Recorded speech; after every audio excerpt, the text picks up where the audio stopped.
What's going on, man? Thanks for stopping by the podcast room again. You know? Yeah, I'm glad to be back here, man. Thank you for inviting me over. Yeah, dude, a lot of things has been going on since we met last time. I know last time we spoke a lot more about the business, and my partners, things like that. So yeah, now we opened our location in Marietta. Been super busy. Been managing that location. We actually brought in a new employee. Oh wow! And we got just super lucky with him. Ex Marine veteran, just super organized, and I can't say much more about it, but it's just super blessed. Yeah, man. So you got married. Congrats. Yeah, got married. Wow. We're pregnant. I saw that. Congratulations, man. Yeah, we just had our baby shower this past Sunday.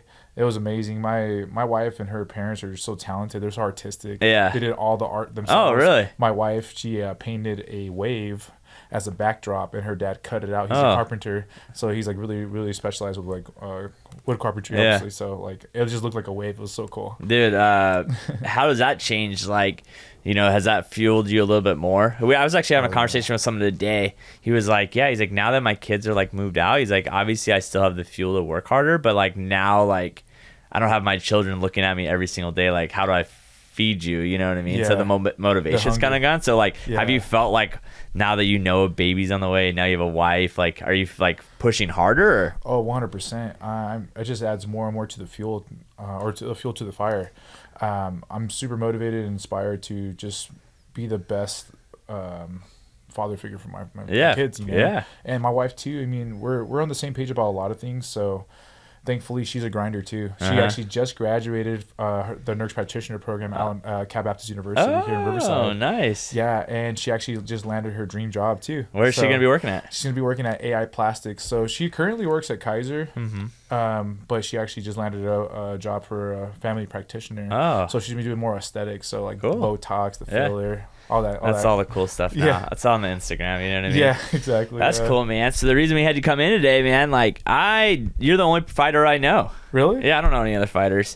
I mean, if people haven't realized, it's not like the crew I roll in. So like, what made you even get into fighting? Like, was it like all of a sudden like you used to like know like you wanted to fight, or you just got into it because you liked the training and then it kind of spiraled from there? But like, where kind of did the journey start of like wanting to be a UFC fighter, or hopefully down the road one day? Yeah, well, that's the goal. Honestly, I'm the youngest of 6. So my household's always been a tough person household. I have 2 older brothers. Oh, I'm the youngest, so my 2 older brothers, they're always tough on me, always trying to fight me. Well, I saw your brother fight some guy outside your parents' liquor store one time. So when I was driving by, I assumed that was him. Yeah, but my brothers are tough, but I mean, shaped me to be the athlete I am today. But also, I just did sports my whole life. Yeah. I was on the Taekwondo junior Olympic team growing up. I wrestled from middle school all the way through college. I've actually wrestled at Cal Baptist University as well. Is that where you met your wife, or no? Yeah. Oh, cool. We actually met a month before we graduated. Oh, wow. Never seen her. Never saw her the whole time. Never. You went this way, she went that way, and you ran into each other. That's awesome. Yeah, because I was a collegiate athlete, and she was a nursing student. So nursing's like no joke. Yeah. They're just stuck in the library. Well, thank God she met you then and not before, because she probably wouldn't have graduated. You know what I mean? Exactly. Yeah. Yeah. So like, what even made you get into Taekwondo like it was just something you wanted to get into doing, or like, your brothers were already doing it, or? I would have to say it was just watching like Enter the Dragon, like all the Bruce Lee Jackie videos, Chan movies. Like my brothers would just play it, they were into it. My brother my oldest brother was a fighter too growing up, so he kind of like showed me the ropes a little bit, got me into the Taekwondo, and I don't know, it was just from there, just history. Like it's just like I became passionate for it. I love the art. That's a lot of people, they get into MMA for different reasons. For me, I see it as an art. Yeah, I really appreciate it. I like to respect and have honor with whoever I'm fighting. Yeah, I think it's like that, like poetry in motion. When you see someone who's like very good at their craft and whatever that craft is, like jiu-jitsu or whatever, it's like, wow, like that person has the ability to pull off that move or make that strike. Or so like, what would you say your style of fighting is? Like, where do you kind of, like, everyone's like a striker or jiu-jitsu or like wrestling, like where do you think your strong suit that you focus on the most? I guess if you would like to say what my strong suit is it's really 50-50. Yeah. with Taekwondo, I like creating the distance. But with wrestling, I mean, I'm not scared to close the distance and take him down. And really, I train everything. I right now I still do my Muay Thai, I do jiu-jitsu, I do boxing, I still practice my Taekwondo kicks, and that's the one thing for my size. I'm a heavyweight. A lot of footwork. That's why I'm always faster than most of my opponents. I'm still very explosive, and really just when you work on the technique repetitively, you increase that fighter IQ. Yeah. So I don't know. I guess I'm just 50-50. So what made you kind of slide into like the UFC cage fighting style? Like you could have obviously gone down the other road. Is that just like more like the mainstream now financially, especially? Well, not financially. I would say probably boxing is probably the most lucrative business to be in, right? Or sport. But I would say honestly, I forgot to mention what also got me into it was actually my brother was always into, like, I don't know if you ever watched Pride. Yeah. Like before the UFC even was a thing. Yeah, thing. before the UFC was even a thing, Pride was huge. He had all the DVDs, so every day you'd go on and watch Pride. Yeah. So watching that, which is, man, that's what I want to do. Yeah. You know, and I guess as a baby, my parents always told me that I was just always destroying things, breaking things apart. I was a destructor, I guess. Yeah. That's where the name Conan came to play. No one in my family calls me Irvins. Everyone calls me Conan. So I guess the name kind of fit, and that's my fighting name now. Yeah. How are you balancing now with a wife? Obviously, you're kind of hurt right now, but like, you know, obviously when you go into camp to train for a fight, you kind of have to like close things off. Like, was that a weird transition for you after now, like having someone in your life that you can't like check? Like for me in business, like when I was building this company, like I was very fortunate to be alone. As weird as that sounds, but like I tell people, I was having a conversation this morning with someone. I was like, if I was married, because I was engaged when I started real estate, like if I would have probably gotten married and had a kid, like I wouldn't have been able to build all this, because I would have been pulled in so many directions that I had the ability just to work until 9 o'clock at night every single night and not be like, hey, why are you not home? Like, So how has that kind of transition been for you? You know, thankfully, I was very transparent from the beginning when we started dating. So I've been with my wife now. We got married obviously last year, but we've been together. We're going on 6 years. So it's just, I've been transparent from the get-go. I already had my business established. I was already an athlete. So that's how she met me. So she already knows my schedule. And like I said, she's a grinder too. She works 10 hours a day. She's a nurse. Yeah. So for us, it's kind of like a hotel. Yeah. Oh, the house? You know, the house. Yeah. Which I feel bad because I have 2 pups. I have 2 English bulldogs. Dude, that's tough, man. Listen, when I'm out and about, all I can think about is like, man, I got to get home and walk my dogs. Like, I feel guilty. There's nothing more guilty for me, honestly, when I forget to leave a light on. Like, I don't know what that is. Yes. I'm a big leave a light on kind of guy. Like when we're leaving the dogs, like at like 4 or something, I'm like, hey, turn a light on. They're like, why? I'm like, because if we're not home and I don't want my dogs in the dark. I don't know what it is. I don't know why that's my thing, but no dark. Like, I feel so guilty when I walk in and the lights are all off and it's dark and they don't know what's going on. I mean, I do the same thing, man. I'll switch on the fan and the. Oh yeah, you gotta have a fan. I have one fan, and then so that if they want to get cool, they can like jump out. But bulldogs, they're like hot. Dude, they're like touchy, bro. Like they're like the divas of dogs. Like I had my masseuse back in the day. She had bulldogs. I'm like, I really want a bulldog. She's like, you don't. And I'm like, why? She's like, dude, one of my bulldogs is allergic to grass, so can't go on the grass. The other one's always hot, so we always have the fan on them. And then you can't ever leave them outside too long because they overheat. Then they start having nostril issues. They're divas. They're the diva of the dog. You know what? Thankfully, our dogs have been pretty good. We have a boy and girl, so we have a full-size English bulldog named Frank. Super chill, mellow. He's very low maintenance. And then we have Lola, the micro bulldog. So she's a miniature. Yeah. And man, this dog is cool, resilient, but she loves to chew every single thing. How old is she? She's 2 years old. Oh, still chewing? Yeah, yeah. She just likes to chew things. I think she has separation anxiety. Oh. But the thing is, we can't have her outside of the crate. She has to be in the crate trained. Yeah. Unless we're home. Because then she'll just chew stuff. She chews things, and the thing is, she has such a small windpipe. It's like the size of a straw. Oh yeah, she could easily choke. Yeah. She could choke on anything. Yeah. So I already had to save her like 3 times. Dude, my corgi, the last one I got crashed. He literally, like, my coffee table at my house is like, I look like a beaver attacked it. Like every single leg is like down to like that. Like he's chewed around all of them. People, and like what would piss me off is like I'd crate train him, and then like I'm like, okay, like you seem like you're doing well, like you haven't chewed up on anything for a while, and then boom, chew on something. I'm like, dude, what's going on? Like, what are you doing? Now I'm gonna put you back in the cage, like, and then like, if you're like, you're never gonna get a new coffee table, I'm like, until one of the legs break, then I'll get a new one. I don't need a new one. That's what we had to do with our patio furniture. She just chew it up. All of it. It just looks like a beaver just went through termites. Termites, man. We were like, what is going on with that table? I'm like, dude, I'm not going to get a new one. Yeah, what's splinters on my phone? Yeah, exactly. Shit, don't matter. So for you, like, how is the Riverside scene when it comes to like the MMA fighting? Like we've had, Carlos is his name, right? That has the jiu-jitsu spot up in Mission Grove. What's his name? To be honest, I am horrible.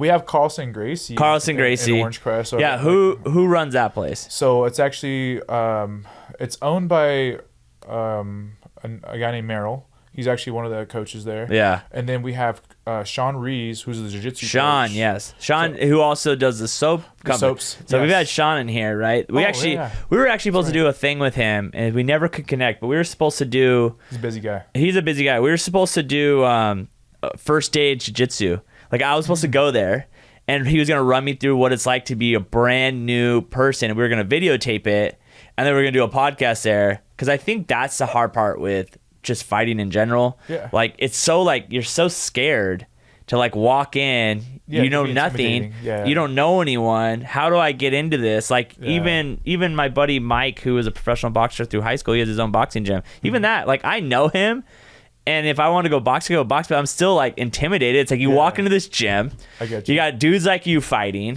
then you got dudes like fucking jump rope and like, and then like I'm like, hi, I'm here to starting class. You know what I mean? Like, so we were trying to set that up. So I see you train there a lot. Is that like your main training spot in Riverside? That's my main gym right there. Yeah. So everything's in house there. Like I said, we have jiu-jitsu, we have boxing, we have wrestling, and Muay Thai. Mm-hmm. So you can pretty much, there's classes going on like every hour actually. Yeah. So I would recommend going, man, and I'll go with you because honestly, it's not intimidating whatsoever. And that's the cool part about what I love the atmosphere in that gym is that everyone's like family. That's crazy. You're treated like family. Tomorrow I have a guy who's a real estate agent who's a black jiu-jitsu. He's a black belt in jiu-jitsu. Really? Oh, yeah, he's like, hey, I would love to be on the pod. I'm like, sure. He's like, I don't think I'm that interesting. I'm like, oh yeah. Like he was telling me, he's like, I have my black belt in jiu-jitsu. I'm like, well, that's cool. I'm like, we could have you on here. Journey, man. Well, that's the thing. A lot of real estate agents are top producing guys that I know are getting into it. And I said, why? And they're like, because the moment you're rolling, you cannot be thinking about anything else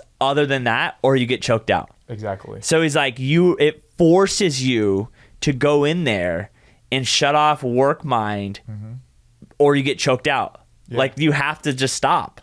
So like, how do you do that? Like your job is fighting, and I know, like, how do you help check out to train? Is it just like you just know it by now that you know, or like you have certain tips? Because I think that's something that people struggle with, is shutting off their brain, right, and focusing on other things. Like, yeah, I mean, it's probably difficult to say for me versus a person who's doing it recreationally. Yeah, because it's your job. Yeah. Yeah. So honestly, I have a schedule. I have a really tight schedule. I have to get up at 5 a.m.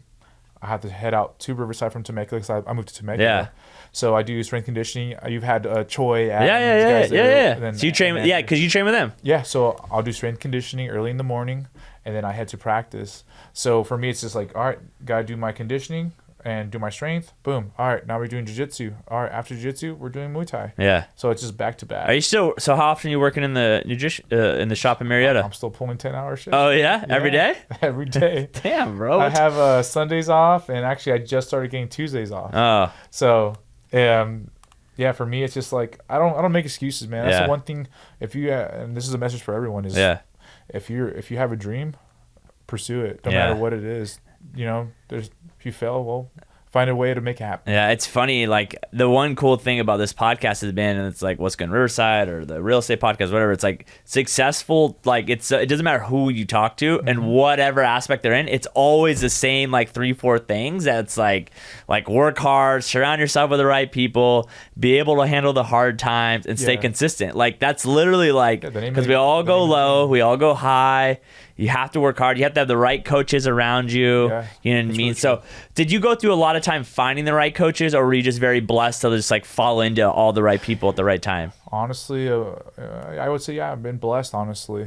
And it's just being in an empty glass, being that empty glass who you're able to actually learn the environment you're in and just absorb everything, you know, and thankfully, yeah, I've been blessed. My Taekwondo coaches really set the tone for me in my life. And, you know, my master at the time always had me also not only pay attention to Taekwondo, but my studies. You know, he's like, hey, focus, and you're going to see it's going to pay off for you. And thankfully, yeah, that's why even to this day, I remind myself right when I get inside that cage, focus. Yeah. I literally repeat the words focus. Well, focus is like the hardest thing, I think, for all of us. I mean, even for me, like, I'll literally be like, sometimes you ever get annoyed where you're like, I need to focus on this, and my mind won't stop going other places. I'm like, yo, focus on this one thing, and it's really hard to do. You know, I think what really helps with that, because I feel like as we age, it becomes harder. It does. You're so busy, you're thinking about a million and there's things. A million other things, you know what I mean? Yeah. So honestly, as weird as it is,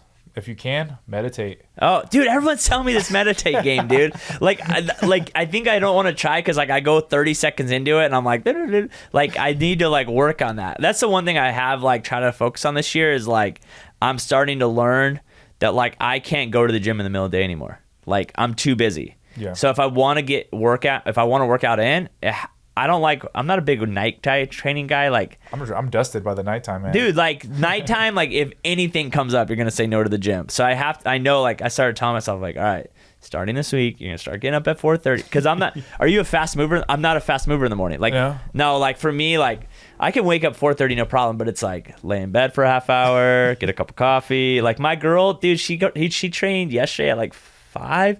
Dude, she was up at 4:40, out of the house by 4:50, in the gym by 5. I'm like, how the fuck do you do this? I'm like, let me get a cup of coffee in me. I got a pre-workout next to the bed. I got to get a little food in me. You know, I got to read my Instagram messages. Like, I'm a slow mover, dude. You know, I think I was, like, I guess in the time when I was, like, younger, in my early 20s, I think I was a slow mover. But you know what really helps, man, is I don't touch my phone. Oh. I do not touch my phone, because if not, you're gonna get distracted. I think I want to. Do you go to bed? Do you go to bed with your phone? I have my phone next to my nightstand because I need my alarm. So I'm thinking about getting an old school alarm. Right? I'm being serious. I'm thinking about getting an old school alarm and putting the phone like outside. Like, so I have 2 phones. I have work and personal. I really need that separation. When I first started, I would work 24. I would answer clients at 10 o'clock at night, emails, whatever. So now I'm actually thinking about going old school clock. So then the phone doesn't even have to be in the room for the alarm. Hey, if that helps you, and you know that's because I don't do a TV in the room. Do you do TV in the bedroom? I do. I have no TV in the bedroom. Honestly, I need background noise. See, so I listen to podcasts when I go to sleep. I listen to the same lame news podcasts every single night. It helps me fall asleep. I get pissed when I sleep at my girl's house because I'm like, damn it. She's like, well, I can't listen to my podcast right now. She's like, what do you listen to? I'm like, politics. She's like, you don't really care about that stuff. I know, that's what makes me fall asleep. I don't want to listen to something I care about, then I'll stay awake. Yeah, so that's true. So you don't touch your phone when you wake up? No, I don't touch my phone. I turn off my alarm. I set it back right in the nightstand. I head right to the shower. Oh, shower in the morning. Another thing too, if you cold shower, man. Oh, bro, I've always you're deranged. I love the cold, you get punched in the face on a regular, so I assume there's something twisted with you. But cold shower, I can go hot and slowly work to cold, but straight into cold, nah, I'm out. So the thing is, like, it has you release your parasympathetic nervous system. Oh. And what that happens is that's where I was going to recommend you, if you can do that, take a cold shower and then meditate. Oh God, okay. If you control your breathing. All right. It's listen, set the tone. Listen. I will definitely try this. You know what I mean? But how cold we talking? Like, are we talking like freezing, or are we talking lukewarm? No, I'm saying cold. Bro. Do you do ice baths? Yeah, that's what I was going to say. And you can work up to ice baths. So I love it, man. It's funny as it is. Like, so I started doing ice baths when I met this individual named Gierig. I don't know if you ever heard of cutthroat massage. I know a couple of the fighters in my gym work with him. He does like deep tissue massaging. Oh, body those tampering. are painful. Yeah, the body tampering is crazy, bro. And it hurts good. And then you cry a little bit, but it's that good cry. You know what I mean? But he got me into ice baths. So he lets me borrow his ice bath thing that he has. It's a mobile one. Yeah. And I get in there. I do about 3 or 4 20-pound bags of ice. Mm-hmm. And the trick is he taught me is put the ice bags without ripping it yet. Get in and then wait about 5 minutes and then rip them up. Because then it kind of like slowly into it. Yeah. But same thing. If you can meditate on that, oh man, it's gold. It's so funny. Like I feel like the ice bath is like now the thing to do, yeah. Right? Because like now they're coming out with like your own ice baths at your house, or people are buying freezers and using those as ice baths. I was thinking about doing that. Dude, I'm telling you, like everyone you know are doing it. It must be a thing. Like, yeah, well, I mean, there's a lot of science behind it. Honestly, I've read on it, but I don't recall much about it. Yeah. But I just know it's really good for your immune system. Mm-hmm. It's good for obviously your cortisol, which is stress hormone, and it also helps a lot with just that nice focus. Does it help that your girl's so like grindy too that kind of keeps you on track? Oh yeah, we don't have time to really mess around. Yeah, right. So it's that's the one thing. And I mean, this is our first child, so when my son is born, it's really going to dictate, like how our schedule is going to be, and really how much when am I going to see you? Yeah. Outside of like we're probably going to have opposite schedules because thankfully her job's giving her 5 months maternity baby time, leave. Yeah. But after that, I'm still busy. We're opening another location for pure nutrition, so. Yeah, we're gonna be busy. Yeah. How do you handle your dieting? Like, is that something you're like? Are you doing like? Yeah. Luckily, you're not luckily, but you're heavyweight, so you're not like you're like leaning. You're not staying lean as much as you need to. But what was I gonna say? But do you do like meal preps? Do you kind of wait? Like, do you kind of like have a balance, or you're just like, yo, I eat clean, I'm healthy. Like, where's your kind of thing? So that's the one thing. So I wasn't always a heavyweight. I used to wrestle 197s, and before that I was a 189 pounder. Yeah, but if you're heavyweight and you can keep the speed, exactly. You know what I mean? At this point, yeah. I mean, I just have a high protein diet. I still watch my calorie intake, but I'm not like where you're burning so much. Yeah. Yeah. So that's one thing actually I want to implement more of. I've never really cared of how I looked, but at this point, I understand that's part of the game too. Is like you kind of have to look good to look the part. Yeah. Do you think because like on the marketing side, I think that's the thing that's so interesting now is like I have buddies. One of my good friends is a downhill mountain bike racer. Not like he's races, he's really fast but not like he's not like racing world class but nothing. But like in this area, he's a pretty fast rider. That's cool. But like he's terrible on social. Like he has no social following, and sponsors are like, you're not fast enough to be high level, so we need you to market. And you don't have enough following for us to sell gear off of you. So there's no bit like, is that something you're trying to focus more on? Like, okay, I'm not a Conor McGregor yet. I'm not that level. So I need to have, because at the end of the day, it's money. They want you to sales. So do you like, is that a thing in the fighting world? Like you have to worry about your influence, your marketing. 100%. Is that something you have to focus on now that you're getting to this level? Yeah, absolutely. So that's one thing. I've actually hired on a videographer, photographer, for actually, thankfully, it just works out for my business and for myself. Yeah, a double dip. Yeah. But to that point, you have to worry about your image and marketing. So one thing for sure is, talent. Thankfully, in my head, and many people believe in it, is they believe that I'll be the next champion. Yeah. I'm gonna work and my goal is to be the heavyweight champ, and actually I want to cut down and do the light heavyweight champ as well. But besides the talent wise, you have to market, and that's one thing I've never really worked on. But thankfully with the business and kind of forces working you on the marketing, I'm like, you know what, like why not work on myself too while I'm at it? Well, and the crazy part, I think it'll be double dipping because I think more people would come to your guys' shop the better they know you guys. Exactly. And then it's like a double win. Like they want to support you in your fighting by supporting your business. Exactly. And thankfully I've always had that support. All my people in Riverside, I love and appreciate so much. Dude, Riverside people are loyal, man. Super loyal. And then for you, like, luckily for you, probably it's like, I don't know. Like I said, I'm not in the fighting game around here, but I assume there's not too many high end fighters. Yeah, you know. So then people back you up because they're like, "Yo, that's my guy on TV." He's the next guy from Riverside. Yeah, he's the next guy from Riverside. So it's like, I think that's the thing. Like, people want to be around the cool guy. Like, oh, I know that guy on TV. I train with that guy on TV. So that's the guy I buy my supplements from. Well, that's probably nice for you. Like, are you a heavy supplement guy or just like? I am, man. You know, I'm a big sub nerd, I guess you would say. I read a lot on research, pretty much how to live a long, sustainable life. So I do multivitamins every day. I do my fish oil. I actually do about 3,000 to 4,000 milligrams a day, which is pretty high. But fish oil? Yeah, but it's really good for our brain. It's good for our neural matter. It's good for our heart. So do that religiously. And right now I'm actually supplementing more like to build more calcium. So I'm doing K2, vitamin D3. To help. What did you break in your hand? I actually broke my first phalange, so I actually broke this part right here in the middle. Yeah. People call it like the boxer fracture. So yeah, my past fight, I broke my hand at the end of March. Clean shot, honestly. My opponent had, props to him. He was just a tough dude. Did you know it was broken when you hit him? I felt a little like a little weird feeling, like sensation. Our adrenaline is pumping so much. Yeah, I don't feel a thing. But at that point, I kind of feel like I'm either bleeding from my knuckle or I broke it. Yeah. But in my head, I'm like, all right, whatever. Let's keep going. Yeah. So, yeah, when that happened, when I found out, I had to sign a contract at the end of the fight, like right after, and I couldn't even touch the pin. You can't touch and I was pin. like, all right, yeah, something's broken. Yeah. Yeah. So do you so when that happens like that, like when you were going into it and you broke your hand, like, were you already scheduled for another fight coming after that, or? Yeah, well, actually, this past fight, it was actually for a tournament. I was the semifinals. I was semifinalist. That was actually for a big organization called One Championship. It is pretty much the UFC of Asia. Oh, okay. So they're in Singapore and Japan area, and yeah, unfortunately, that was actually my first loss. Oh. Out of, I think it was like, I was like my 14th, 15th fight, and that was my first loss. Yeah. Was this the first time you like had an injury like that in a fight? Yeah. Oh, okay. Yeah, I also broke my nose, or my opponent broke my nose. Yeah.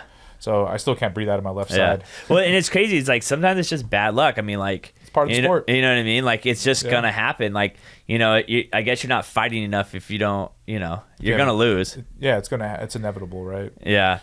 So now that you have a little bit of downtime, obviously you're still training, but your hand's broken. Like, has it changed your? I think sometimes when things go bad, it kind of gives you some time to rethink and readjust. Are you making any changes in your training or your style or anything like that moving forward? Yeah, you know what? Getting back to like the dieting part. Yeah, I think I'm actually gonna cut down 20 pounds. I want to come in even more conditioned and just be more elusive. I actually want to just continue training harder on my avenues.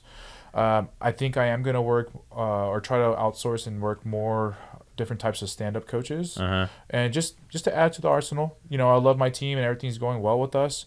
We have good chemistry, but I just want to work more and just work with other talented individuals. So as my schedule opens up more with my business, I'll be able to travel out more and like do more cross training with different gyms, because the fight scene in like Orange County is huge. Oh, is it? So I actually used to cross train at a gym out there called Kings MMA, and there's another one called Ultimate Fighting Gym or something like that.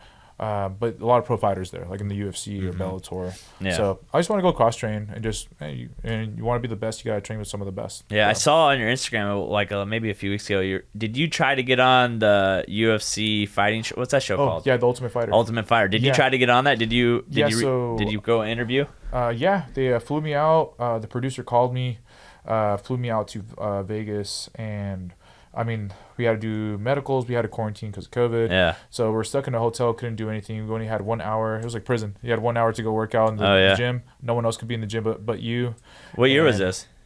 Right now? This year, yeah. Wow, February. Still like that? Yeah. Wow. I think because they had the Ultimate Fighter, I think 2020 or early 2021, and I think like a couple of people got COVID. So they're being precautious. Yeah, okay. I get it. Yeah. But yeah, so everything was good, and then the last day, the producer came up to me. He's like, "Hey, man, I wanted to personally come up to you and tell you that unfortunately you're not going to be on the show. There's nothing against you. Actually, I'm a really big fan." he just said, we were committed to the fighters before you. You actually came in as an alternate, but keep your head up. You are on the UFC's radar, yada, yada, yada. So for me, it's like, all right, well, one, I don't know, am I not good enough? Or two, did I mess up somewhere? Yeah. I don't know. But for me, it's whatever. I mean, I personally, it was a great opportunity. It's cool. But at the same time, I'm not one for drama. Yeah. I'm not. So that's the problem is it's like, it's the views, you know what I mean? So it's like maybe your personality, they don't see it as someone that's going to cause problems and like, I'm social. You're like, you're not a Nate Diaz. You're not a Connor. McGregor. You're not a, I mean, who else is kind of like that right now? Like you're not Covington. Covington. Like you're not a guy that's going to like stir the pot, which that's what you need. Right. You know what I mean? Like that's the hard part is like, do you play the villain role now? Like, like, cause like, at the end of the day, like it's promotion, even like, I think who's showing that right now is like Jake Paul. Like Jake Paul is showing that like all day you can, if you promote the crap out of yourself, you don't have to be the best fighter in the world. You don't even have to have the best fight, but you can make the most money. Sell tickets, boom. Dude, you could sell Easy tickets. Money. Yeah, that's true. The one thing that like rubbed me the wrong way about that whole thing was that there was actually one of the guys that made the show I already had beat. Oh. And it wasn't like a close fight, nothing. Like I dominated. Yeah. And so for me, I'm like, I beat that guy. Yeah. So that's what I'm saying. Like that's the thing that does suck about life that we don't know when we're children. Like when you're a child, it's like train hard, and then you're like rewarded. Yeah, you're rewarded. But now we get to this point where it's like, well, that they want that person because of that and that. You know what I mean? Like there's a different game being played behind the scenes that you're like, but I'm I'm the better fighter. Yeah. Okay, great. Well, that doesn't equal views on a TV show. Exactly. Or that doesn't view in ticket sales. So my thing is like, I guess what I want to market, and this is for everything that's applicable for anyone, is what we're kind of talking about is just being mentally tough. Yeah. Being mentally tough, and I want to just show the world that anything's possible. It is. My family, we came from a third world country, literally with nothing. And if I can do it, you can do it. And there's multiple people that have proven that and shown that, so. I just think it's not easy. I think that's what people don't get. It's not gonna be easy. It's like I have to remind myself this. I don't know if you do, but like I have to remind myself is like when I get sometimes sucked in the Instagram world and I'm like, man, that guy's there already. And then I have to remind myself like that guy is 40 and I'm 34. Like he's 6 years ahead of me. He's ahead of the game. I got I gotta remind myself in 6 years there's no reason I can't be there. And I think that's why I'm trying to surround myself with people who are like, yeah, I was here at your age, but now I'm here. Yeah. So if I've done it, especially the guys that are like, here's the playbook. Exactly. If you want to follow the playbook, it's going to take a lot of work and a lot of hours, but here's the playbook. Copy the playbook. Exactly. No, that's really cool. And that's why you want to surround yourself with like-minded individuals, And that's pretty much the past, I'd say probably like 6-8 years, I really changed who I hung out with. Yeah, it's a big deal. It's huge. You are a creature of habit. So if you surround yourself with people who are doing bad habits, and then it's so funny the stupid Instagram memes that like people share like the most simplest things in the world, but then people are like, "What's the secret sauce?" And it's like it's that. It's like it's that. It just doesn't happen overnight. Yeah, I think that's the hard part. There's is no like overnight success. There's no overnight success. Yeah. And if there is overnight success, it can easily go away overnight too. I think that's the thing too. When you slowly build something, it doesn't go away the next day. No, yeah, exactly. I mean, that's usually proven through sports with champions. It's like, oh man, that guy was a champion. You think take Jordan. Yeah. Jordan didn't win for a long time. That people totally forget. Like, couldn't get past the Pistons, and this is way before my time, but couldn't get past the Pistons. Yeah.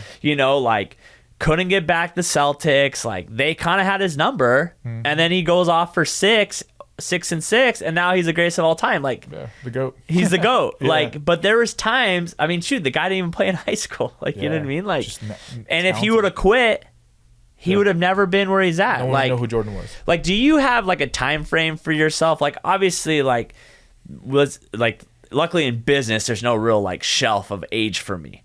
But like when I was a professional umpire, there was a shelf, and by the time I was 27, it was already over, and I had to move on, and I wasn't good enough, and I got fired, and we move on from that. So do you in your mind have an age where you're like, okay, if at this age, this is not here, you know what? Like now that I have a wife, probably at that time you have maybe multiple kids, it's time for me to. Yeah, you know what? I would say I told myself this last year. So when we talked last time, I said how like, oh yeah, I think I'm actually coming. Yeah, back then you weren't even. Yeah, you weren't even fighting. You're like, I'm thinking about fighting again, and then all of a sudden you're like, boom, on it. Yeah, we talked about it how like, my mom passed away and stuff, and that started the fire back up. And going forward, I was like, all right, yeah. And then I got married and stuff like that. I was like, you know what, like, why not go for my dream? You know, like I love what I do, but why not go for the dream? You only got one of these people. You know what I mean? And then the thing is too, what people don't get. Literally, if you lose everything, you have plenty of time to start over. Yeah. You'll be just fine. Yeah, exactly. You'll be fine. It's not where we started, it's where we finished. You might not be able to drive the nicest car for a while or the biggest house or whatever, but like at the end of the day, like what if factor. I'm reading a book right now. It's like the top 5 things that you learn from people on their deathbed, and regret is like all of them. Like everything is regret. It's the first story was sad. It was like a lady who was married. She was miserable. She hated her husband, and she's like never walked away because she didn't want to like deal with breaking up her family. She turns like, and when she was finally 82, her husband like died or got put in a home. So she was like, I'm free. Like I can go live my life. I feel great. Like a month later, she got like stage 4 cancer and died. God. And she's like, I literally wasted my whole life miserable because I didn't want this, and then it's over. She's like, I regret so many. It's all regret. It's always true. Regret. And that's actually one thing. Just again, like just talking to the people who have the experience, right? I have a lot of people that are older than me that always tell me that, like, hey, like chase it. Go for your dreams. Go for whatever you're inspired for. Follow it, because when you get to this certain age or blah blah blah, you don't want to ever regret it. And so that's the one thing. I don't want to have that what if factor. Like, oh, I could have been in the UFC or I could have been in the NFL. Like, nah, man. Yeah. You know what? Like, I don't want to leave that what if factor, but I also want to prove it to my kids. Like, hey, I made it. I did it. It's just life lessons. Like now when they're getting older, you can walk them through failures in life and pushing through things and things like that. Those are the conversations that really help 100%. Your children, because they're going to get to a point in life where they're like, do I chase my dreams or do I play it safe, or I just lost this? How do I handle that? So for you, like moving forward, like obviously you're talking about getting a coach. Have you been able to like connect with people, or do you have ways to communicate with people like that are in the UFC or fighting at a higher level? Because I would assume that would help. Like, so I have a couple of teammates in the UFC actually at our gym. So we have Jalen Turner. He's a tarantula. He's up and coming. I also have Andre Ewell. He's in my gym as well. Bantamweight, really really talented individual. And really, it's just we just talk about all the time. Like, there's no secret. It's just being consistent, hard work, luck of the draw. Yeah. And keep your head down. Do you have a manager? I actually don't. So I get contacted a lot. Do we have a manager? Yeah, I get contacted so many times, and really because I'm in the business game too. It's reality. It's like, all these management companies, they want you because they're like, well, I can make money off you, real quick, So I get that it's a business, but for me, it's like I'm looking for the one team who's going to be like, hey, like, we're going to be with you, win or lose, we're going to be with you, and I'm going to make sure you're taken care of and your family's taken care of. Yeah, that's what I'm looking for. Yeah, it's hard to find that, man. 100%. You know what I mean? Just, like, in this day and age, everyone is just so selfish. Well, and everyone's like the cool, like, I'm a manager now. It's like, okay, sure you are. Yeah. That happened to my buddy Mike. He was a good time boxer. His younger brother was a really good boxer, and he was managed by what was it, Jay-Z's company? What's Jay-Z's company called? Not Rockwell. No, Rockaware. Yeah, and he was sponsored by, his manager was Jay-Z's company, and he was fighting and got like a concussion, and then fought again, got another concussion, and he had like brain surgery, and I mean, luckily it's a great story now. Actually, I gotta have him in the podcast. Adrian, remind me. But like, like it was like, but then like right when everything hit the fan, they were nowhere to be contacted. No, nothing. Yeah, like, that's sad, man. It's sad, dude. It's like you put, especially like things like that. It's like that's the hard part that people don't get. When you're rising, everyone wants to be your friend. Everyone's calling you, and the moment you dip, everyone's gone. Yeah, and it's the truth, and that's why you got to have your core group. Together, because that's the reason why I'm so loyal to my friends. Yeah, because they're my support group. I have such a small family. I literally just have my intermediate family. I think I might have a cousin out here. That's surprising. Yeah, like all my family's in Guatemala. Yeah, do you go back there often? No, I haven't been there since 2010. Oh yeah. Yeah, my dad wants me to go really bad because, I mean, thankfully my dad's done really well, and we have like these like chains of islands. Oh, does he live down there? No, he goes like yearly. Oh, yearly, or by like twice a year. But he's up here. Yeah, he owns his own business out here. He does furniture. Oh, okay. Yeah. So he goes back and forth. Yeah, he does. Yeah. Oh, all right. Yeah, but yeah. It's funny. A lot of people I know there from like foreign, like other countries. I'm like, hey, you go back there? Like, no. And I'm like, dude, like, it's funny. Like, you have other people like, oh, dude, I would love to go there. And you could easily go there and see family. But it's like, you just kind of forget. Like, it just kind of time I would goes. Love to. I'm stuck, man. I work 6 days a week. I have my profession besides the business. So it's like, well, sorry, Dad. If you're going to go on vacation or you're going to go travel, out of country, it takes like 2 days to get there. Exactly. You're going to want to be there for at least a week to 2 weeks. At least. Minimum. You know what I mean? So I just like, unfortunately, Pops, I just don't have the time right now. I would love to, and I feel bad. That's one thing I don't want to regret. If God forbid something happens to my dad more soon, and not be able to like. That's something I'm trying to make a stronger effort in with my parents. Like I would, man. I try to like I had a really good relationship with my grandfather late in life that I didn't have earlier, and that meant a lot to me. But like for me, like I think like that's so like that same thing. Like I try to like, but like. It's so difficult sometimes, like when you and your parents are so in different places. Like my dad worked Stater Brothers his whole life, 39 years, bless his heart. I learned a lot from him. I learned that you don't call off sick. You show up every single day. You work over off the clock if it needs to get done. Like that's what you do. Like and you provide for your family. You don't bitch. I never heard my dad bitch and complain about going to work ever. You just show up, do your job.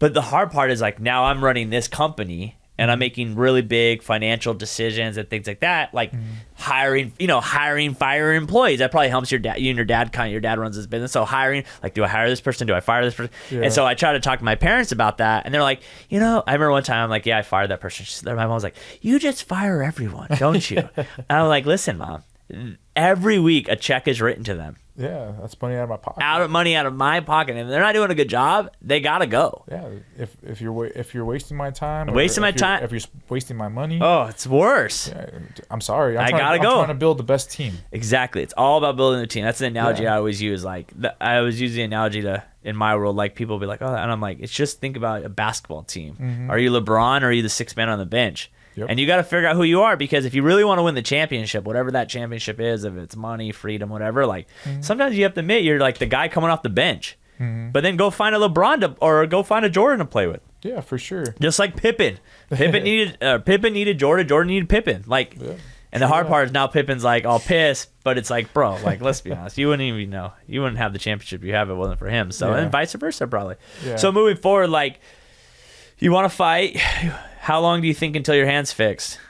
As of right now, the way my range of motion is, 2 months. I say 2 months of some rehab, and I'll probably be mobile, and I could probably work out.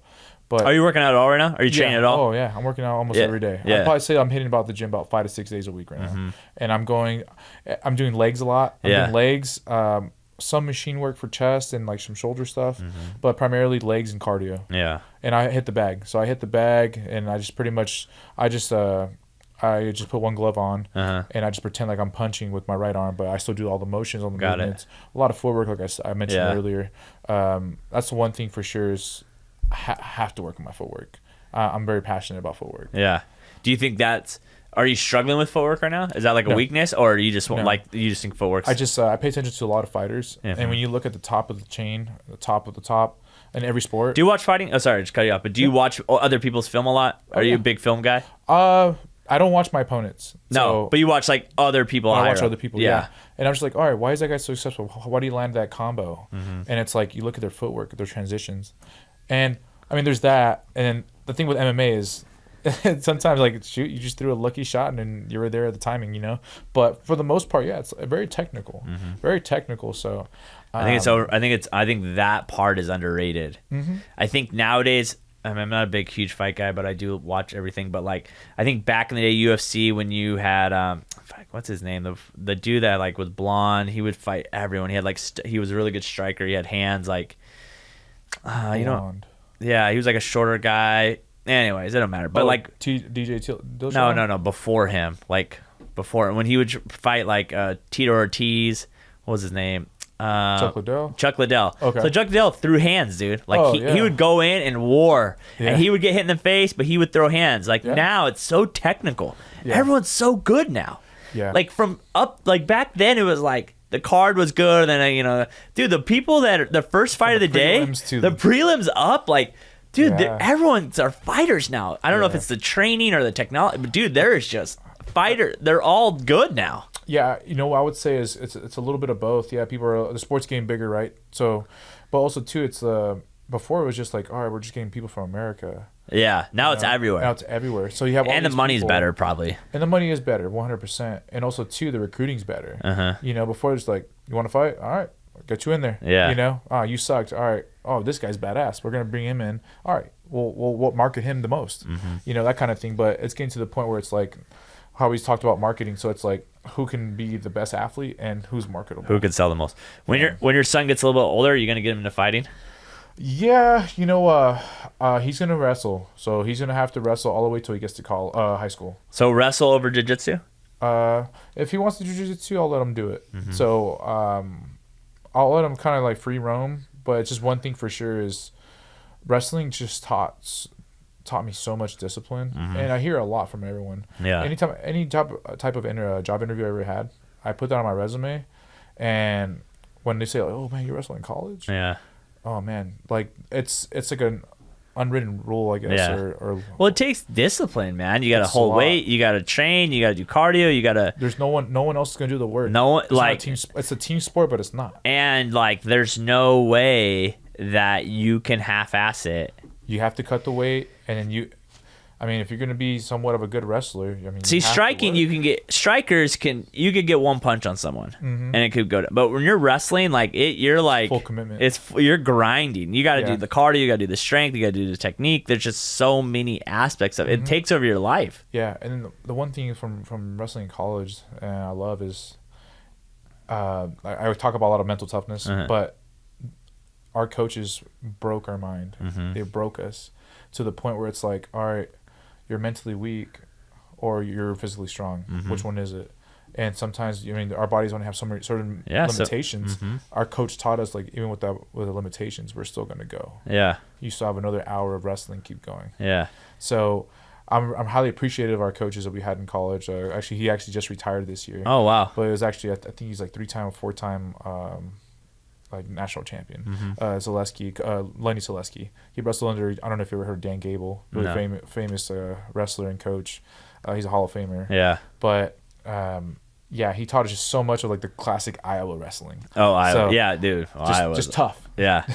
Well, it's so crazy, like how, like, I traveled around the United States a lot. So it's like you go to these small, Burlington, Iowa, Clinton, Iowa. I went through all those cities, and dude, it's just a different. It's a different. It's like like when you're a kid, it was like you wake up, you work on the farm, you go to school, you come back and work on the farm. Yep. Like, and no one like I don't care if you're tired. You get up and you go work the farm, and then you go to school and you come back and work the farm. Like that's what you do. But that's how you survive. Yeah. Like out here, I think some California people are soft. 100%. Like Orange Crest, I'm from Orange Crest, right? Like when people used to act tough, I didn't realize it back in the day when I was in high school, but now that I look back, I'm like, bro, you're from Orange Crest. Your dad's a dentist. Like you ain't tough. Like you've never been in a fight in your life. Like you've never struggled 1 second in your life. You're like, oh man, I got the base model BMW. Like, oh dad, what the? Yeah. I'll see you guys at the country club later. You know what I mean? Like I think that's the thing that's like that's why I think immigrants do so well. Like, dude, I was in the Dominican and I remember just being like bitching, and then I like could go to the guys' houses and it'd be like him, his wife, his kids, and it'd be like a 2-bedroom, 1 bath, no AC, no power, cement walls, cement floor, no nothing. Yeah. And they like worked and they're happy. Yeah, and they're happy. Yeah. Like, and so I remember just coming back from that, and I was there for 4 months. I remember coming back being like, what does it matter if I have a 60-inch TV on the wall or a 65-inch TV on the wall? Like, it humbles you. It humbles you because you're just like, dude, like, I don't think people realize the stuff you actually need. Yeah. is not that much. It's not that much at all. But yeah, and that's pretty much how I grew up, man. Yeah. You know, my parents gave us zero slack. And man, I remember, so I moved out of my house when I was 15 years old. I moved in with my oldest brother.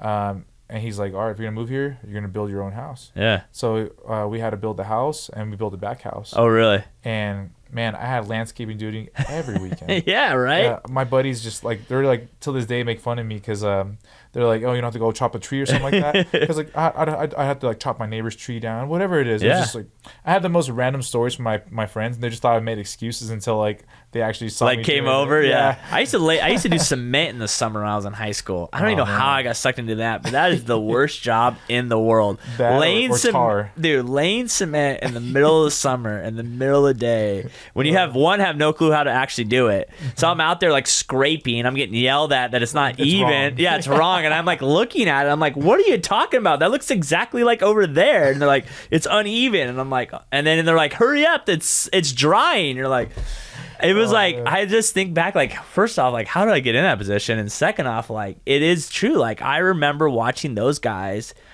50 years old, laying cement. They've been doing it their whole life, and they would just like smoke cigarettes, drink Red Bulls, and I never saw them eat. And I just remember being like, dude, F this. Like, I do not want this life. That was another thing I learned from my father. I remember one time I came home, and he was getting up at like 4:30 in the morning to go to work. And I remember like looking at him being like, I'm never going to, like, was getting up at 4:30, no complaining, put his uniform on, went to work, and I was like, I never want to live that life. And I told myself that. I was like, I'm never, and nothing is wrong with that. Right. But just like I saw that, and I was like, I don't want that life. But also too, it's like, so it's similar, right? Like, not that I saw that and I didn't say like, oh man, I don't want to do that. Yeah. But it just it gave me so more like, it humbles you to like really appreciate like what your parents did, right? Yeah. So for me, that's the way I saw it. Yeah, exactly. That's what I'm saying. Worked. Like that, everyone worked, and it was like no one complained. You got up, you went to work. I never saw my dad call in sick. Maybe like he had, when I was a kid, had chicken pox, which I don't even know if those are still around. But like, other than that, I never saw my dad call off work. Same here, man. My dad's still grinding till today. My dad's 67. Dude, my dad's 65, and he works harder than I do. Like, you know what I mean? And like, I feel bad, so it almost motivates me to be like, okay, all right, like, because I don't know when that's ever gonna end for him. So it's like, for me, it's like, okay, like I've actually thought about like, okay, can I bring him on here? Could I give him some cush job here? But pay him way too much, you know what I mean? To like go put out for sale signs, go do some like handyman work for me at properties, just so he doesn't have to. But let me ask you this question. I know this about my father. I don't even think he would want to stop. Is your dad the same way? No.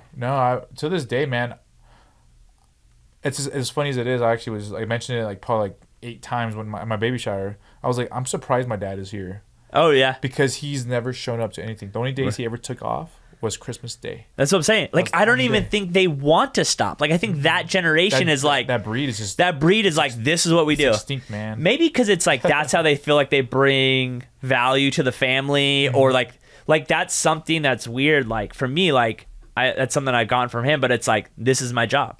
Like, I don't complain like, this is my, like, in my world, like, real estate's so amateur and people can't even show up on time every day. And then I'm like, yeah, I'm here every day. They're like, you're here every day. I'm here every day. Yeah. Like, it's my job. That's so dope, man. But I have nothing to do. I show up every day because that is my job. Yeah. And I have to provide. And look at it, but you're doing something you're passionate about. Oh, for sure. 100%. Like how awesome it is. Like, I guarantee, like, our dad, like, I guarantee your dad wasn't like, I want to. My dad was working at Standard Brothers for like his whole life. No, of course like, my dad's not. like, I don't want to deliver furniture all my whole life, you know? But, you know, they did that, and now it's like, for us to be where we're at today. For sure. And we get to do so what can you do for one day your son? Exactly. So that's why I want to pave the way. Pave the way. It's crazy that if you can just set your kid up just to start up a little bit higher than everyone else. Yeah.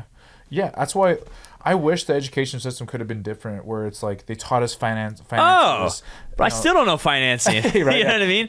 I'm the worst. Like, people will be like, "What's your books?" I'm like, I have no clue, and they're like, "Really?" And I'm like, "They're like, how do you do it?" And I go, I was like, my CPA does my taxes, but like for me, what I truly believe in, if I believe in whatever we're doing, I'm never gonna let financials stop that.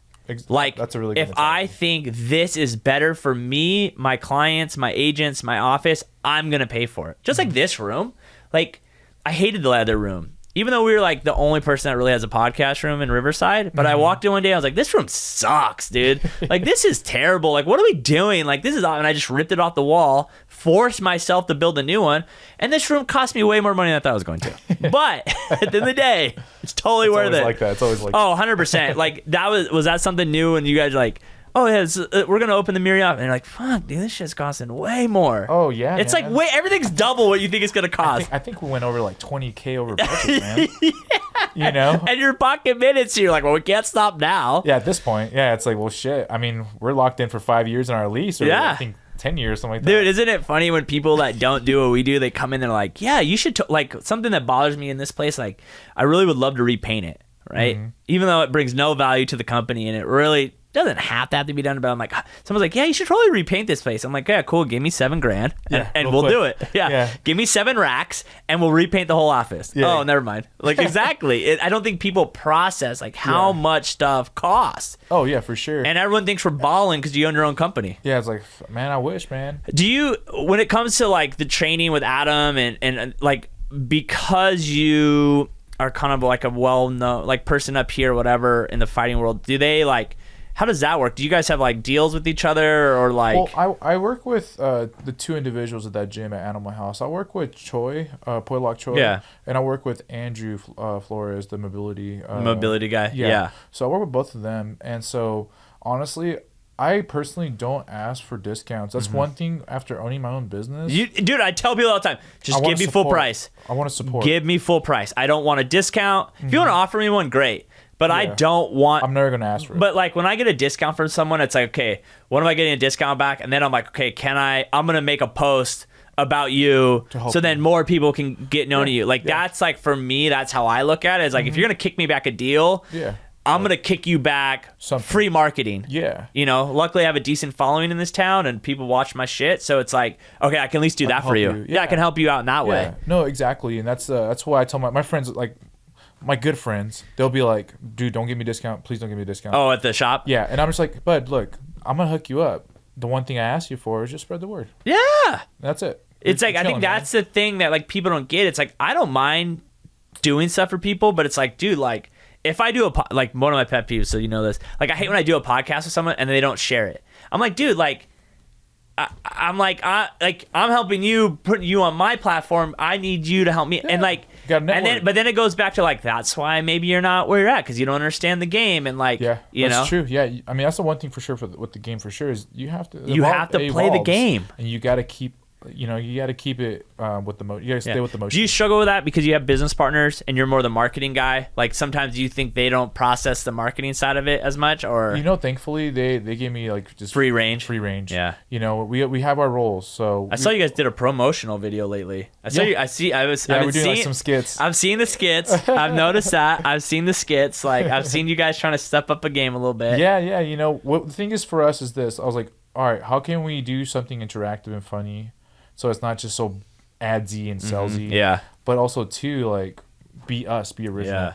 So that's what we're trying to get at is like, let's start our own thing. So it's like, let's do some funny skits, like with the fitness industry, and then we also could do some like some educational videos that are not boring. That's like 5-10 minutes long. Well, the hard part is fitness is so tough now, man. Like it's like there's so many opinions and what is this and what is that? And what supplement are you taking? What's that? And then half the people you watch online, I hope everyone realizes that, are on some type of illegal supplement that people don't know. They're not on SARMs, they're on TRT, they're on steroids, they're on HGH. Like that's the thing that struggles is like when I'll talk to people and I'm like, oh, that guy's like I'll see someone and be like, he's on drugs. And they're like, no way. He's on the sauce. He's on something. And they're like, I'm like, it's not just straight up steroids anymore. I'm like, it's SARMs. It could be some peptides. Yeah. I'm like, it could be just TRT on a high level, which I'm trying to get on. If you know a doctor, let me know. My wife. Oh, see, exactly. Like, I mean, that's the thing is like, I think that's the problem with that. It's crazy. One of your, Lauren, who I think is still sponsored by you guys. The Menzies? Yeah, dude, that girl she did a podcast with me. Hands down. Nice. She got like 300 views like in the first day and a half. I'm like, holy crap. Like, I'm like, can you just come on every month? Like, so you can just do a big, but it's crazy how some people just have that following. Yeah. Even though their numbers aren't huge. Like, I've had people that have way higher numbers on their followers than her, but like, it's like a cult following at some point. It's crazy. It's like how organically, like, it just depends on like the category and the theme, right? You know, so yeah, a lot of people, like, she's all about mental health. So, you know, there's a lot of people like, struggling with that. Yeah, I agree. So I agree. I actually have to listen to that podcast. Did you already post it? Yeah, dude. Okay, I'm gonna check it out. I'll tell you what, man. Like, She's awesome. I love her energy too. It's funny. It's so funny when you take someone off a platform and then get them in person, and then the cool part is like the mic went off, and then we sat here. Me, her, and her roommate sat here for like another 30 and just chatted up stuff off the record. That's dope. Because I try not to ask questions. Like, I'm not here to put anyone on blast, or I'm not here to like ask like the hard. This isn't Fox News or CNN. I'm not trying to I'm trying to just have a good time. Yeah. But it's like, it's so crazy when you take people off the platform, and then what I love is like what people are really messing up. I think right now in this day and age is like, you learn by having the conversation, not a comment, not a fire emoji, but like if you really start having conversations with people, the shit you can learn from other people around you is like or make an impact or like whatever. And it's like, and then when people are just real and they're like, this is what it is. Like people tell me all the time. I'm like, I tell people all the time, I'm like, I've been bankrupt 3 times since I started this place. Where like, you know, like the check came, like rent's due on the 1st. My next check's not coming in until the 2nd. So how can I cash that, send a check on the dated on the 1st. Yeah, send it 2 days later. Send it 2 days later, not be late, and then tell my landlord, hey, sorry, like I'm on I'm like out of town for a work thing right now. It'll be sent. And my assistant said she sent it out. She didn't send it out yet. Like, and that's the true stories. Like, where you're like, okay, what's a bigger late fee? My rent on my apartment or my rent on my office? Well, my apartment's less, so I'll just make that one late. I'll pay this one on time. Yeah, because they charge you like 10-15%. Yeah, exactly. And this place ain't cheap, so 10 to 50%. So that's the thing that people don't get. When you try to build this, there are going to be times where you're going to spend $20,000 over budget. Yeah. You're going to struggle. You need the right people around you, you know, and you got to stay mentally checked and really focus on what you're paying attention to every single day. If you can focus, stay consistent, and be loyal. Yeah, loyalty is huge for me. Like I try to be so loyal because it's like, that's what I want from people. So why do I not give the same thing? And then 2, for me, like, I like direct honesty. Like, some people be like, dude, I can't believe you call that person an idiot. And I was like, well, listen, what they were doing is stupid, and they're an idiot. And if I was doing the same thing that person was doing, I would love for you to call me an idiot. Yeah. Because if you soft coat me, then I don't think I'm doing something wrong. And so I keep doing it. Yeah. And what people don't realize is life is all small decisions. And then, like, when someone's like, oh, I'm on such hard times now. Well, it was like the last 5 years of you making every small decision, you know, like for fighters, it's like, oh, I should have made it or whatever. It's like, well, you'd always miss training. You didn't do your cardio. You didn't listen to your coaches. You didn't. So it's like, and you could get away with it for some. I think people have great talent. That happens to them a lot. Yeah. You know, and you know, there are people out there who, you know, have a crazy story. Just like, they couldn't do it anymore. Or they might have lost a limb, whatever it is, right? But yeah, for the most part, I think that the thing is people don't own up to their responsibility. Don't own up to their mistakes. Yeah. And I think that's the issue. Like, I'm not, how old are you? 34? 34. Yeah. So like, I'm 29. Yeah. So like, I feel like people my generation and even younger, they just want the easy handout. They want everything. They have like some source of entitlement, but they haven't done anything. Well, the thing that people don't get yet at that age is like, it's not, like I said, going back to all the Instagram quotes, like the journey is actually the reward. Because when you get to the top, this is what people don't know. When you get to the top, it's never a mountain. It's just a hill, a flat, and then another hill. Because you get to that point and you look around and you're like, this didn't make me as happy as I thought it was going to. What's the next thing that's going to make me happy? And I think that's the thing that, and if you know that, you're okay with it because you're like, okay, I'm going to get here. I'm not going to be as happy as I think I am. And I'm like, but it's the truth. And there's no that magic thing. Yeah, there's a podcast that I watched recently. You ever heard of David Goggins? Yeah. So toughest dude I know, or not personally know. But see online. Yeah. You know, and he said he's like I think he said I had a bulldog, And he's like, I have a bulldog at home, and she's never full.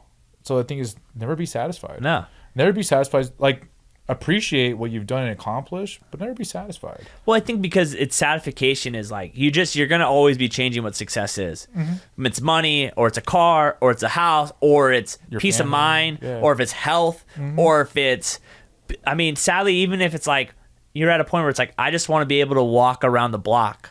And then walk around the block turns into 2 blocks, and then 3 blocks, then 4 blocks. I think you're always changing what success is, and it's okay when you change it. Yeah. Like some moment it could be, I'm not embarrassed to be like, it was this, now I'm over that, and now it's this. And that's totally fine. That's okay too. Yeah. Because I think what also happens that people don't get is like, I always try to remind myself like, cool, maybe I want, like when people say like, I mean, it used to be 6 figures, but I think now it's, $1 million a year, what people say.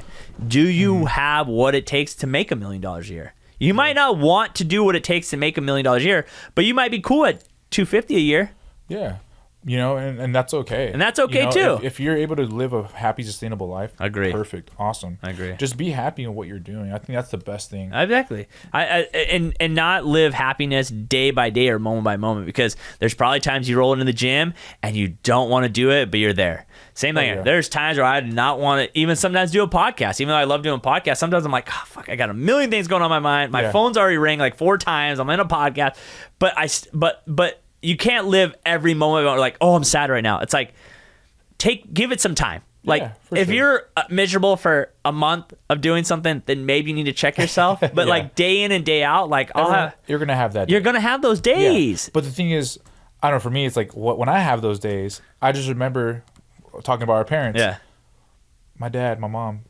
Our parents never made excuses. They didn't make excuses, and my dad worked way too hard and not make the money that he like. Yeah. That's something I have to remind myself. Like, I'm like, dude, I make such a good living. I'm doing better than. I'm doing way better than my parents, and that's the goal. Yeah. And that's what, and like that's their goal. That's their goal is for your kids to do better. Yeah. And for me, it's just like one of those things where it's just like, okay, like I don't know about you, but like I'm starting to learn. I don't want these to more happen, so knock on wood. But like I love when shit kind of hits the wall.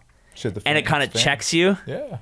And then you're like, oh shit, like my back's against the wall right now. Yep. Where do I go from here? Yep. When my back hits the wall, that is when it's like, I go do shit that I have to do that I'm like, God, I'm so happy that happened. Like it forces me. It forced me to go do the things I didn't want to do or like think out of the box and that's the one good thing I know now. Every time shit's hitting the fan on me, I know that something better is coming out of it because I know myself well enough now where I'm like, cool.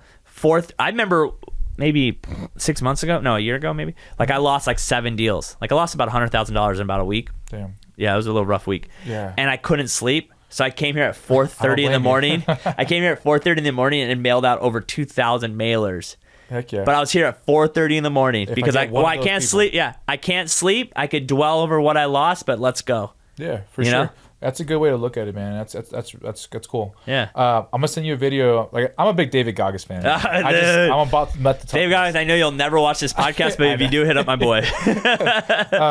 Man, there's a video of him. He quotes like Mike Tyson. He's like, "What happens when you get hit in the face? What are you gonna do there?" You know. And it's like I watch that video every day. I go in the sauna for about 20-30 minutes. I watch all these different videos, motivational videos, get my mind right. Yeah. And I watch that one right before I walk out. But it's just the energy he has. You'll watch it and you'll see what I mean. I'm telling you, dude, like I motivational videos, I talk as much crap on them as possible. Dude, they are like they're mind changing. Like my big guy was Gary Vee, still is Gary Vee, but like I'll watch videos of people like ripping him, like he doesn't say anything, he doesn't do this, and I'm like, dude, the problem is you're waiting for him to say some secret sauce to go do something. Like, okay, run your Instagram algorithm like this, and like that's not how it works. You have to like go through just like believing like all the little things and the sayings, and it sounds stupid, but it's the truth. It's the truth, yeah. It's 100%. Literally the truth. Like I think Mike Tyson said the saying is like everyone has a plan until they get punched in the face. Yeah. Like everyone's gonna have a plan. I have this great plan. Okay, boom. The first time something doesn't go that right way, what do you do now? What are you doing? Exactly. Because that's what I would be if I got in a fight. I get punched in the face and be like, oh shit, what am I doing? fight or flight. Yeah, exactly. Like something's happening here. Like, you know what I mean? Like what am I going to do? Because I probably wouldn't have a plan after that. That's why I don't fight anyone. Like I'm like the most controversial person when I'm out in public. Like someone bumps into me, I'm like, yo, my bad. Like, you know, because if for me, like someone asked me that, they're like, dude, why are you so, I'm like, listen, I have so much to lose. Yeah. Getting in a bar fight is not worth it for me. It's not worth it for any of you. And that's exactly it. That is not worth, like that guy probably has less than I do. So if some magical way I do one punch him and something bad happens, which probably wouldn't happen, but if I one punch someone, you wouldn't one punch someone, I wouldn't one punch. If I one punch one person, fuck, there goes everything. Yeah, for sure. There goes like everything I worked for done in one punch. For what? Like I've had guys knock into me, we spill our drinks, totally that guy's fault, and I'm like, and I literally like, you know, when I'm in spots I know the guy, know the owner or whatever, and I'm like, yo, can I get 2 more, me and him, and put it on me, no worries. The guy's like, I was like, we're good, dude, and like I don't even let something happen because I know like it's not even worth it. Yeah, avoid it at all costs. Avoid it at all costs. Yeah, like that's the thing too. It's just funny because like people always ask me, like, oh man, like do people like ever like try to like fight you, or like people are probably scared to fight you? And I'm just like, honestly, bro. I mean, one, I don't really go out as much as I used to, but when I did, people always try to fight like the bigger dude. When I'm just like, why? And the thing is, every time they want to have some type of altercation, I tell them this. I shake their hand, and I'm just like, hey man, we're here to have a good time, not a bad time. Yeah. And I was like, you don't want me to be on my dark side. I have a dark side. You know, people meet me all the time like, you're so mellow, you're so chill. Like, this is me 24/7. Yeah. I'm at the business. They're like, you're a pro fighter? Yeah. And I was like, yeah. Well, I think that's what's so cool is that check, to be able to turn it on and turn it off. Yeah. You know, I think that's what it takes because what people don't get, like, you're fighting, you can't go home and be a fighter. You got to go home and be a husband and soon to be a father. You can't go fighter to fighter. Yeah, no. And some guys can't turn that off. Like I would say probably like a John Jones can't turn it off. You know what I mean? Like he can't turn off anything, but like even like a John Jones or someone like that, or you know what I mean? He doesn't have the ability, which maybe that's why it makes him the greatest fighter of some people say of all time. But like he can't turn. Some people just have those demons. You know? Yeah. Some people just have. They're just. I don't know if it's a chemical imbalance or some type of history. That or they use it to distract them from the stress. That happens a lot in our industry. And I think business in general, like most people distract from the stress of whatever the business is like alcohol, drugs, or some women. Type of gateway, Some type of gateway. So when they go into that world, they don't think about anything else, you know? Yeah. They should just try, you know, cold showers and meditating. You know what I mean? Exactly, well, man, this was a great time. Thanks for coming in. Thank you so much, man. How can people watch your journey? Like, I know I've been watching it. What's the best way to people to go follow you? Yeah, follow me on Instagram. My handle currently is a boy named Conan. Okay. So that's my IG. I have my Instagram. My name is Irvins Ayala. And also follow my businesses. I actually started my own clothing line recently. It's called Beach Bum Society. And also have Pure Nutrition. It's a supplement store here in the IE. We're opening our 3rd location off of Trotwine and Van Buren area next to Fitness Mania. Is it going to be on that side? Yeah, like I'm saying, like walking distance. Oh, really? Yeah, like you walk out of the door, and it's gonna be right there. Yeah. That, I mean, even like that story, like Mike Inns, like had this small little shop. Yeah, man. Yeah. And now he has a huge gym that competes, I would say, with LA Fitness up there now. Oh wait, you know what dominates, I mean? Man. I think the corporate gym world is kind of like. I think declining. That's done. I think it's done. I think too many people want like specialized stuff. That's something me and Adam have talked about. I think more people want people are that. Just becoming, you know, it's just more information is getting out there, and it's just when you go to those corporate gyms, it's like a dealership. Oh, for sure. They're just like sharks trying to like sell you on. Oh, dude. Personal training. When people, I love when LA Fitness will call me asking me like, hey, you just because I re-signed up there, and they're like, hey, you get a free personal. Listen, dude, I'm good. I don't need it.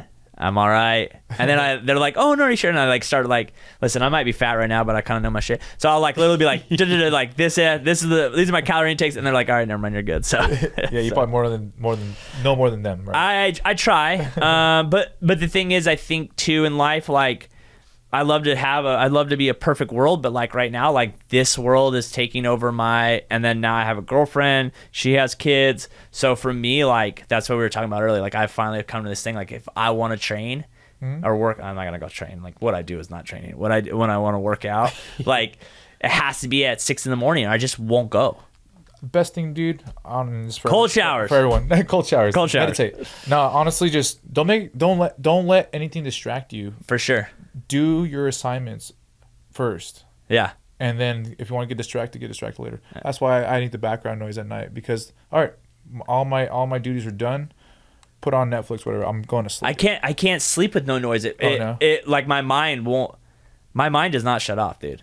Like I literally sit in bed sometimes. I'll just have like my notepad and I'll just start writing notes. Dang. Video ideas, marketing ideas. I'm like that. All the things we got to get done. So that's why I have to have the background noise to go to sleep, because if not, like my mind, like I wake up every night in the middle of the night. I wake up, so then I have to turn it back on, because if not, my mind will just keep running. Dang, I have an issue. But you know, it's what's helped me out to be successful. So appreciate it, man. I'm looking forward to watching the journey. Before I know it, you'll be fighting on TV. 100%. Or I'll be in the front row in the cage, banging on the cage, one or the other. Let's do it. Appreciate it, man. Thanks for that. Guys, remember, hit them up, follow them on Instagram. Remember, support the local businesses. That's why we do this show. So why order on Amazon when you can order something that you can know? And remember, everything helps, dude. Like, I don't think people realize that. Like, it's so funny. People want to trust corporations.